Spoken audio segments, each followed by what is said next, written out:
Jean-François Barry.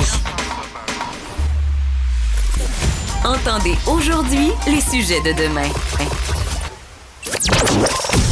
Les drôles se font troller. Avec Jean-Denis Scott.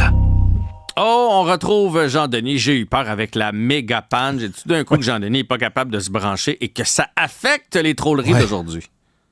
Quand les grandes compagnies de logiciels ont basculé vers le fameux modèle d'affaires de l'abonnement, c'est là que c'est devenu leur solution et notre problème, à quelque part. Tu sais, avant, quand tu achetais WordPerfect, Windows 98, le jeu Lemmings, te souviens-tu du magnifique jeu Lemmings? C'était pas de des mineurs, non, ça? Oui, ça ressemblait un petit peu à ça. Et à cette époque-là, c'était simple. Tu t'installais ton logiciel sur ton ordinateur compact, mettons, Gateway 2000.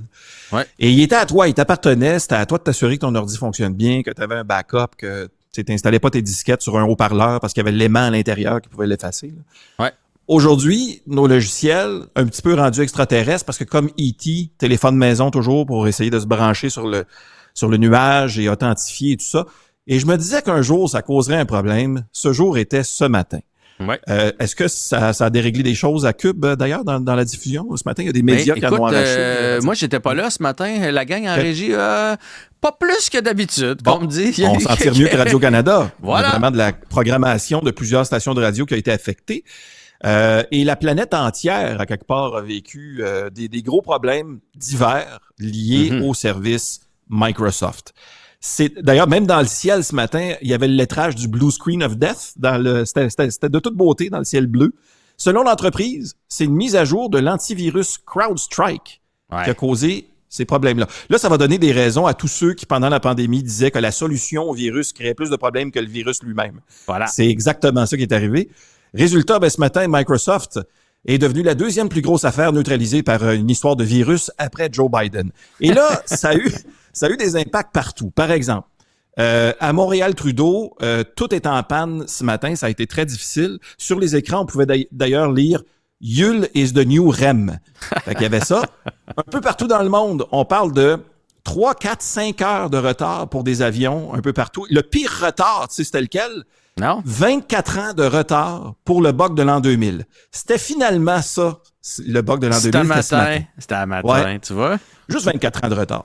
Pas si pire quand même. Desjardins a eu beaucoup de difficultés avec leur système informatique, ce qui veut dire que les comptes de leurs clients étaient temporairement non accessibles à tous les voleurs de données. beaucoup de pirates mécontents. Pour eux. Ah ouais, des troubles. Ouais, il y a eu des plaintes de pirates. Parmi aussi les autres perturbations, le port de Montréal faisait des dépenses raisonnables. Les avions de Boeing perdaient aucun morceau. C'était le chaos.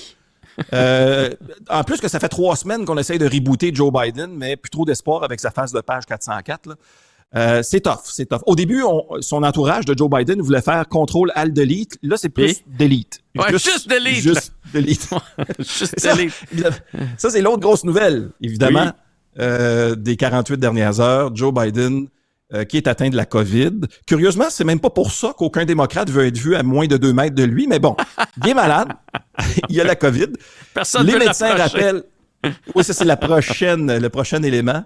Pas facile à diagnostiquer aussi dans le cas de Joe Biden, parce que les symptômes de la COVID, c'est quoi? D'avoir aucune énergie, la tête dans le brouillard, s'endormir. Écoute, finalement, il y a la COVID depuis 5 ans, Joe Biden. C'est le patient zéro. La COVID très longue, effectivement. Et là, tout ça, ça accélère le buzz autour des appels pour qu'il renonce à sa réélection. D'ailleurs, parmi les infos qui s'échappent de l'entourage de Biden, il y a ceux qui ont suggéré l'idée de se retirer de la course. Il y a Adam Schiff, Nancy Pelosi et Barack Obama. Donc, de plus en plus de rumeurs autour de ce sujet-là. Remarque que voir l'état de Biden, j'imagine que c'est pour ça qu'il y a de plus en plus de fuites. Et en fait, les jours de Biden dans la course seraient tellement comptés que dans son entourage, on commence à l'appeler Place Versailles. Fait que, tu sais, il y a des signes qui mentent pas dans ce cas-là.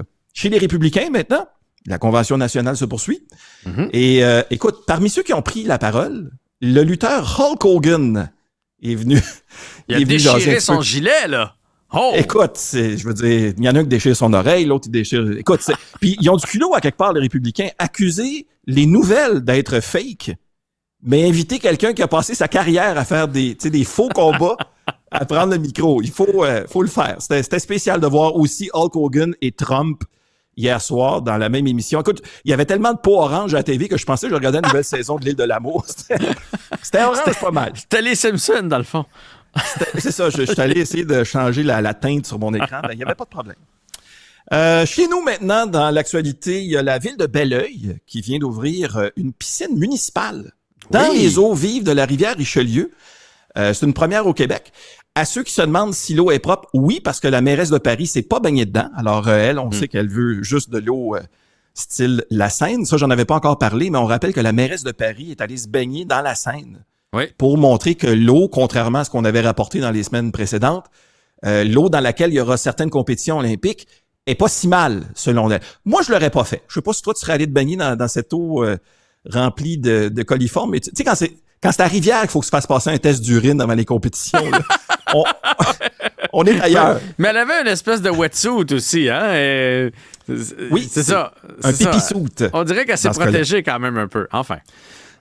Oui, on peut la voir d'ailleurs qui est en train de se baigner. Il y a les Américains qui ont fait de très drôles de blagues, entre autres certaines émissions de soirée qui ont dit, c'est pour ça que en France, on appelle ça oui-oui, dans le sens de oui-oui en français, mais oui-oui qui veut aussi dire pipi. Et là, aux États-Unis, on se concentre sur d'autres choses, toujours dans la catégorie des nouvelles un peu insolites, là. Aux États-Unis, il y a un squelette de dinosaure qui a été vendu pour un prix record de 45 millions de dollars américains. Quand même. Alors, le Parti démocrate se dit heureux d'avoir trouvé son nouveau candidat à la présidence. On l'a, donc ce magnifique squelette de dinosaure. Et là, je veux vous parler d'une petite municipalité des Laurentides qui s'appelle La Macasa. Ouais, La Macasa, qui a dû payer les gros prix pour remplacer sa directrice générale qui est en congé de maladie depuis plus d'1 an, ou en tout cas pendant 1 an. Mais l'affaire, c'est qu'elle était en congé de maladie pendant cette année-là, tout en étant mairesse à temps plein de la ville voisine. Hein? Et là, la consultante d'une firme externe qui remplace cette dame-là comme directrice de la Macasa demande 150 $ de l'heure aux contribuables. Et selon l'article du journal ce matin, juste pour le mois de juin, ses honoraires auraient atteint plus de 20 000 $, l'équivalent d'un salaire annuel de 242 000 pour environ 20 heures de travail par semaine. Premièrement, je dois dire que je connais pas toutes les règles qui entourent les congés de maladie, les arrêts de travail, mais j'avoue que j'étais sous l'impression que quand tu es en arrêt de travail, il faut que tu arrêtes toutes tes activités professionnelles. Fait qu'il y a ça. C'est pas le cas de cette dame-là. Vicky Aymar, qui est mairesse on the side, apparemment aussi dans différents comités, on la voit un peu partout. Et selon les trolleries, notre armée de recherchistes, évidemment, qui ne dort jamais, selon nos recherchistes, elle pratiquerait aussi d'autres activités professionnelles. Madame Aymar, vous êtes en arrêt de travail, mais on vous a vu en train de donner des cours de danse du ventre. Ben oui, je suis en congé de maladie. Oh! Il y a ça, et on a même un extrait pour terminer de la musique sur laquelle la directrice générale de la Macasa donne ses cours de danse du ventre. Ici on prend les électeurs pour des tatas. On dépense plus qu'au port de Montréal. Les sous coulent la flot pendant qu'on rit dans votre face. Hey, la Macasa. Ça pourrait devenir la hymne nationale, je pense. Exactement, c'est le nouveau jingle pour les pubs municipales là-bas. Merci pour cette belle semaine et bon week-end, Jean-Denis. Hey, bon week-end à toi aussi, Jean-François, à bientôt.